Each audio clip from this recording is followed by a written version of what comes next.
Item 3.3, update on recent street striping efforts.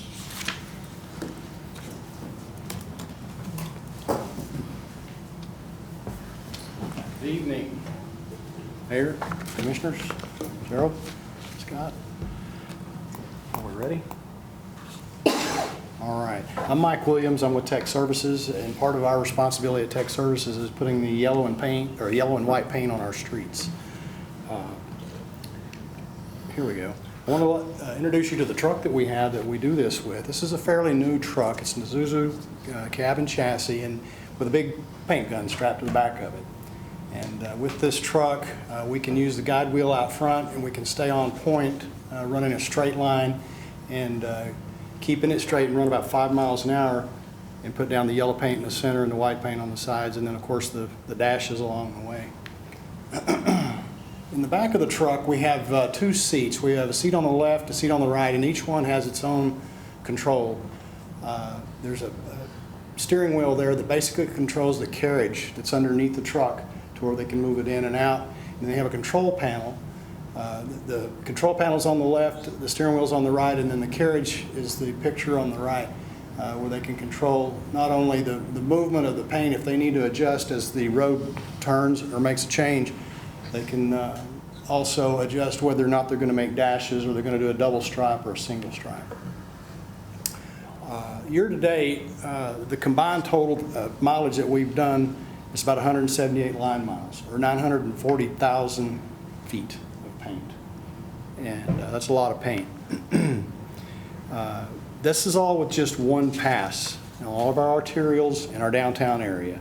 We've used approximately 3,000 gallons to date. And as the paint's being used, we also apply a thin layer of retroreflective glass beads. These beads help reflect the lights at night during the rain, or it just, of course, in darkness. It's a waterborne, low-temperature paint. It's fast drying. It's acrylic. It's made for traffic. It performs very well on either asphalt or concrete. It's available in a variety of sizes. We choose to buy it in 250-gallon totes. A white tote is costing us about $2,465. A yellow tote, $2,665. This is on state contract. When we apply the glass beads, it does speed up the dry time. The dry time is about 2 minutes. A lot of times less than that if we can get our temperatures up in the 90s. Of course, we've got 2 fellows on the back of the truck back there cooking in the heat during those times. But the dry times can be as low as 60 to 90 seconds. So again, the speed makes a difference. If we're going faster, it's a thinner application. If we're going slower, it's thicker, it takes more time. And it's like it says, this 1 gallon yields about 320 feet of a 4-inch wide stripe. This is Breckenridge Road that we paint. We painted it from 16th all the way out to 78th. We actually got this job done without a single person driving in the yellow or the white paint. It turned out really nice. We took 2 trailing shadow vehicles to do that, to allow enough gap in space in between for the paint to dry, so that if they did drive on it, it wouldn't hurt it. So every day since early June, when the weather is right, we've got a crew of 4 guys out there painting in a pattern, if you will. Our early morning crew, they sit up there and it takes them about an hour to prepare everything and get it going. They got to load the paint, and they got to load the beads. They got to get the paint stirred and mixed, and that has to go on for a while. We start with our downtown area, and we paint basically the grid downtown.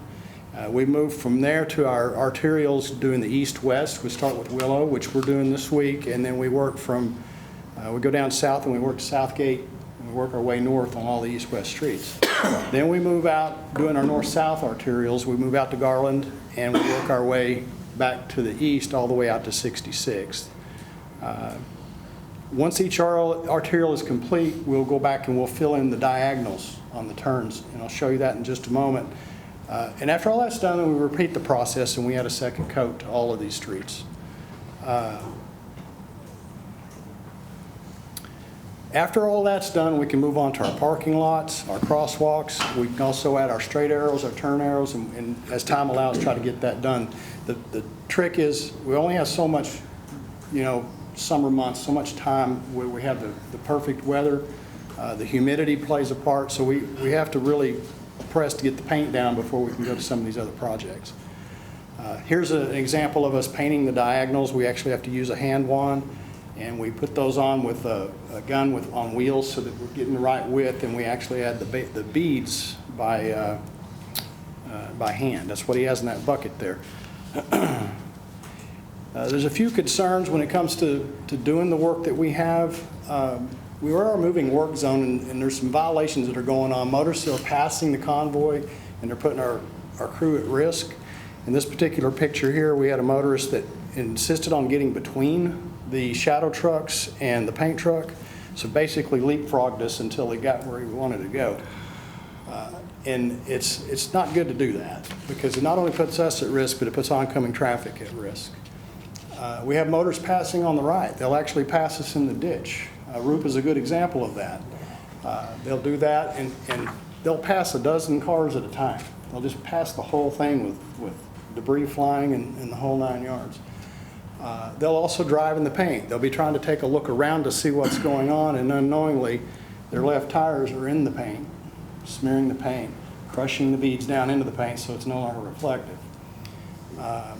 There's a follow him syndrome, if you will. Whenever a motorist passes us, then the next one will say, well, if he can go, I can go.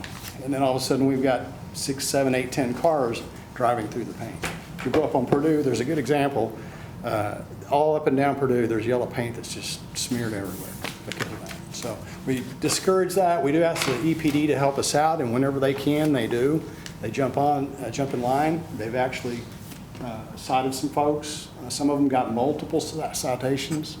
I understand that the moving work zone fine doubles thing is not an ordinance here, but they're working on that, so hopefully that thing will pick up. And I do press releases as soon as I know what's going on. I do want to thank the guys in the room that are here tonight. Jesse on the left there, he's the one that puts down the yellow paint. He's on the left, and Brandon's on the right. He puts down the white paint, and they do a bang-up job for us. And I'd also like to thank Gary Guthrie, Brandon, of course, Dan Dust, and Kelly Kirkpatrick. They're the people behind the scenes that get this job done. Any questions? How often do you have to do it? We do it every year, twice a year. Twice a year? Twice, yes. I've been here for 4 years, and we've put 8 coats of paint on that I'm aware of. And Jesse's been here about a year longer than me, so 10 coats of paint in 5 years. And it does wear off, obviously. It's mainly for reflectivity.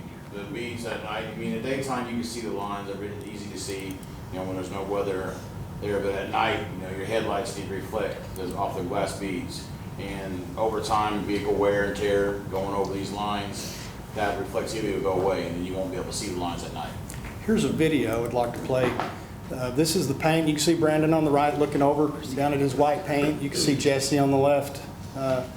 And you look closely at that paint gun, you can see the beads coming out. We'll switch over to a little bit closer shot of that particular carriage, or actually the yellow carriage on the next. Here we go. This is the yellow, and you see that if you look closely, you'll see the beads right there that are going into that paint. The paint first, the beads second. And then, of course, there's our truck that we have that leads the way. We're not using that so much anymore. It's really important when we're going into big intersections to have that. And then we have our follow truck, or our shadow truck, that helps buy time for us to help the paint dry as we're moving along. And here's what happens whenever people just won't, just give us a minute. So, any questions? Well, I want to thank you and your staff. I think you're doing a fine job keeping the streets striped. I know I've been city manager a while now, and early on before we got this machine, I used to get several complaints over a long enough period of time about I can't see the road, why don't you stripe the streets? I never get those anymore, so I hope you guys don't either, and that's a testament to the folks that are getting it done with that new truck, so we appreciate that. Yeah. Next time we can talk about what we do in the wintertime. Thanks, guys. All right, thank you.